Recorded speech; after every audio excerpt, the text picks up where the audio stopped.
So g'day Steve and welcome to another one. Hello Jeff. Nice warm day we've got today. Oh, isn't that great?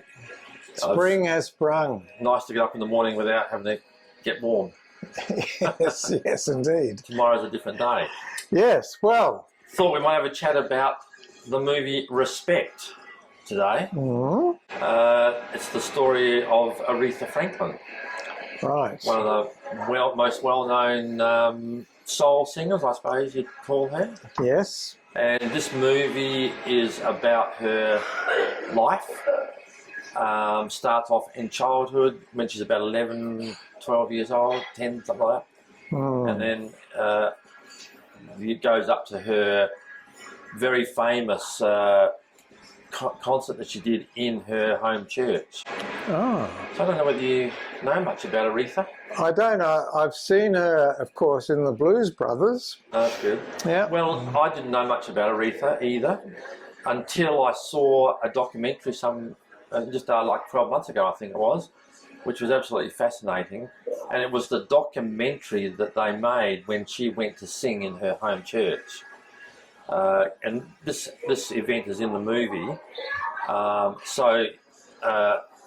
might remind people a little bit later, or maybe I'll say it now, that if you go to watch Respect, it'd be worth following up on the documentary.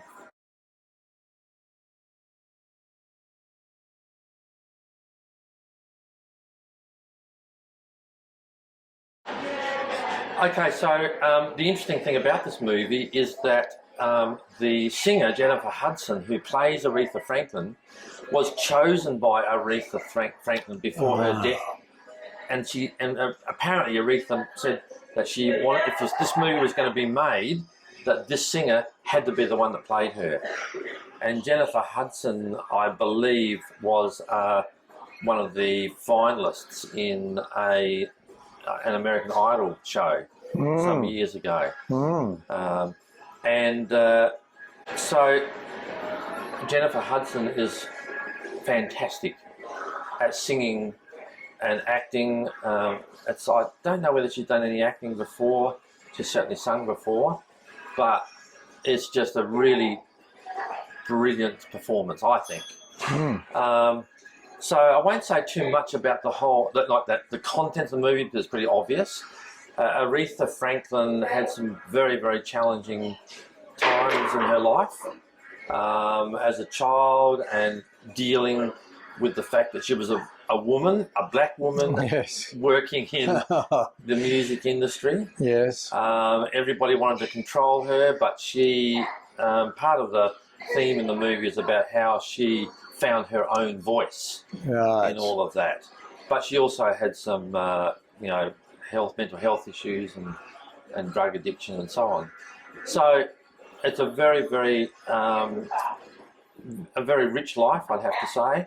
And I think the movie does a very good job of telling the story. And it's the sort of movie that's probably got everything in it that you need in a good movie. Good story, really good songs, well acted and sung songs. There's tension in there. And there's a wonderful scene at the end where, after the movie is actually finished, during the titles, where Aretha Franklin sings one of her songs, I Am Woman, I'm a Natural Woman. Fabulous. At a big public event. So it's a really enjoyable, inspiring movie, I found. So we perhaps should have a little bit of a look at the trailer. And let's do that. How is Aretha doing? Aretha's doing alright. Just alright. Singing is sacred, and you shouldn't do it just because somebody wants you to.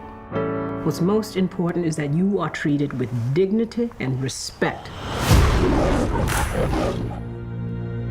You're special, Ree. You have a talent they call genius. You better think about what you're trying to do to me. How old is she? She's 10, but her voice is going on 30, honey. Think that you might go let yourself be free. How many albums have you had? 4. And no hits. I need you to focus and avoid frivolous distractions. Honey, find the songs that move you. Until you do that, you ain't going nowhere. I need a change. I want to sing what I want to sing. Okay. Find out what it means to me. You really like it? We love it. Riri. Riri. It's really good. I got a single by this new chick named Aretha Franklin.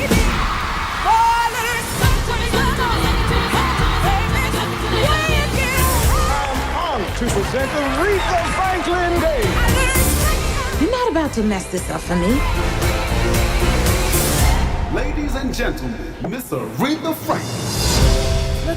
This song goes out to anyone who's ever felt mistreated. I used to feel You need to take a break. I know how to run my business.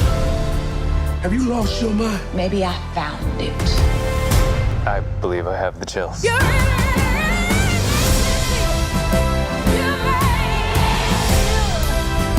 Do you see what she is? She's a miracle.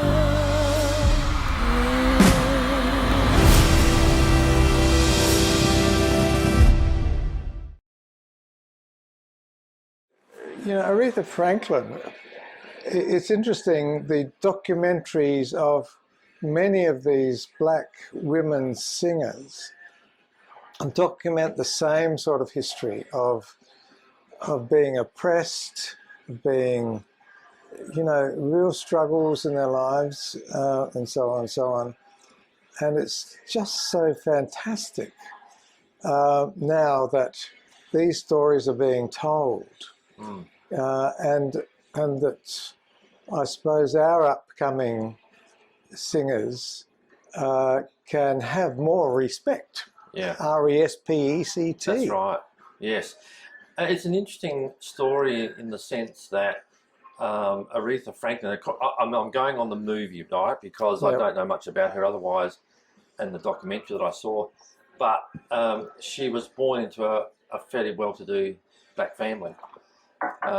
So her father was a well-known preacher in his church.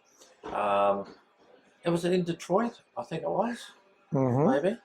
Don't quote me on that. And he was quite a popular. He used to travel around, and as a young child, when she was 10 or 11, very, very confident child, sang to friends that came around at family dues, and later she would travel around and sing in church a lot, and sing on her father's preaching tours and that sort of thing. And her mother, unfortunately, she was separated from her family. So she used to go and visit her mum and that sort of thing. I won't go into too much detail because I think I can't give the richness of that sort of relationship. But her mother told her on one occasion, Riri, they used to call her. Riri, if you don't want to sing, don't. Basically not to be controlled by other people. It's her voice. It's a gift from God. Yes. And it's in her control to do what she wants with it. What a great message for any entertainer or people in the arts. But of course the problem was that everyone did want to control it. Of course. And that's where all the tensions come in, including her dad. So her father is played by Forrest Whitaker. So he's a sort of powerful presence in the film. And he wants great things for his daughter. But of course, he wants those things to occur the way he wants them to. Yeah. And so a lot of her life is basically trying to break free from those who wish to control her, including her husband that she married and all that sort of stuff. So you can understand why the movie is called Respect. Exactly, and why she can sing that song so passionately. That's right, yes. It's an amazing song to watch. And I think I think that's what you know. You don't have to watch The Voice on Channel 7 to understand that it's those deep inner passions that are the soul of music. Yeah, indeed, and that's the greatest musicians and artists, I think, are the ones that have that almost a difficult life in some ways. They have a richness. I said, well, Angie, my wife, and I were talking this morning, and we were chatting about Michael J. Fox. Yes. And the struggle that he has had in his life with his Parkinson's and so on, and how such a good writer he is. I haven't read his books, but Angie has. And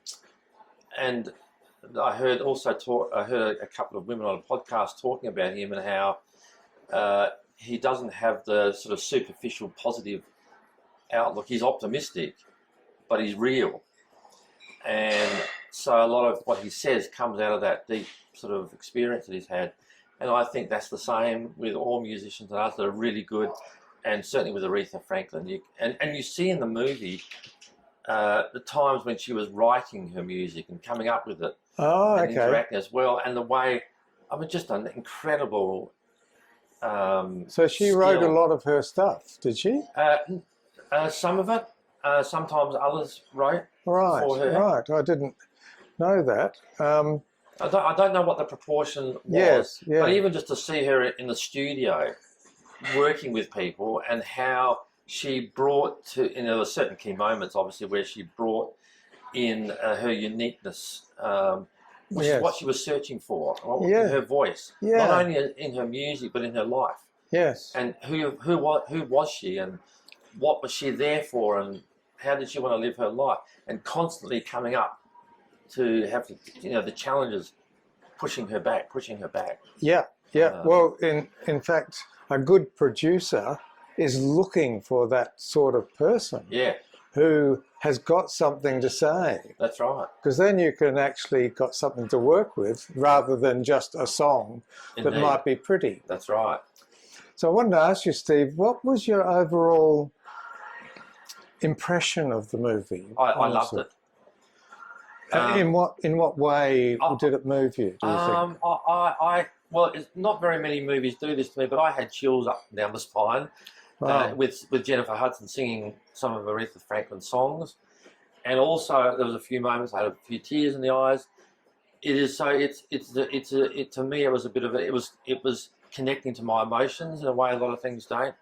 The fact that it was a true story, and just even the knowledge that Aretha Franklin had chosen Jennifer Hudson to sing for her and represent her in this movie. Yeah, there was that element as well there. I'm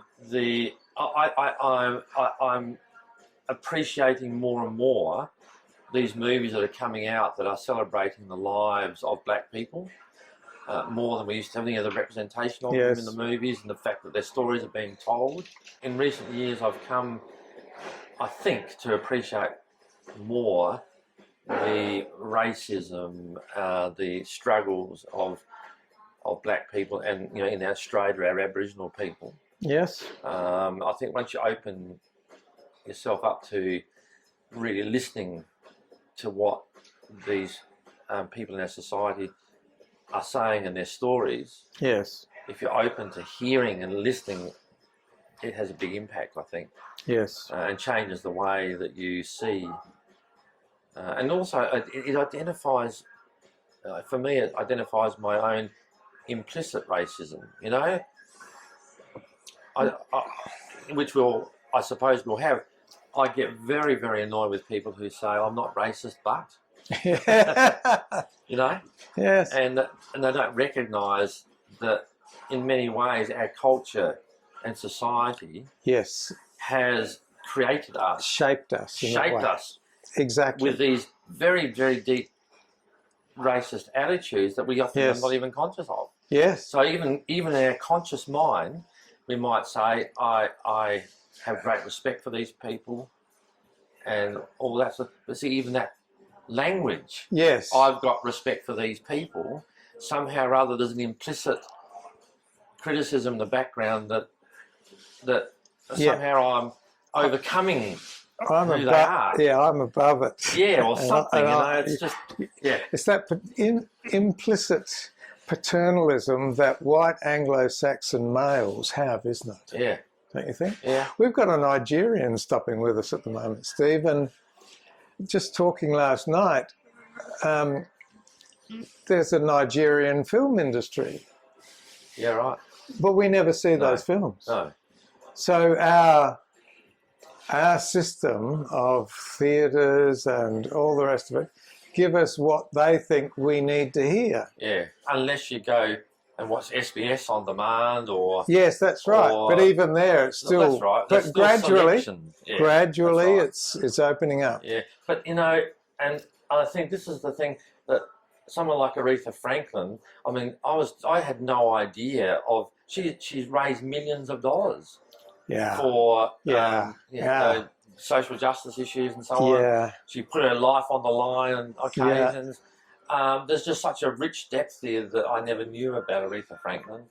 And so that was very inspiring. She was a powerhouse. And it was great to see someone that stood up and claimed her piece of territory, you know, like in the world. And so, as a result, we R-E-S-P-E-C-T her. Yeah, that's right. Yeah. Look at this, and when she sings at the end, as an older woman, just not long before, well, I don't know, it wouldn't be long ago, but to see her sing this "I am a natural woman," or whatever, it was just fantastic, you know. So to me, it's a powerful, uplifting movie. A little bit hard to watch in places. A bit of domestic abuse goes on and that sort of stuff. So it's, but I think overall, it's an excellent movie. I've seen it twice now. So it says something, folks. Yeah. Well, look, Steve, thank you so much for today. You're very welcome. I should just mention that it's on in Australian cinemas where they're open, and people just need to check their local guides to find out where this is on, but it's showing at the moment. Great. So I'll see you next time. Thanks a lot, Steve. Bye for now. Thank you, and bye for now.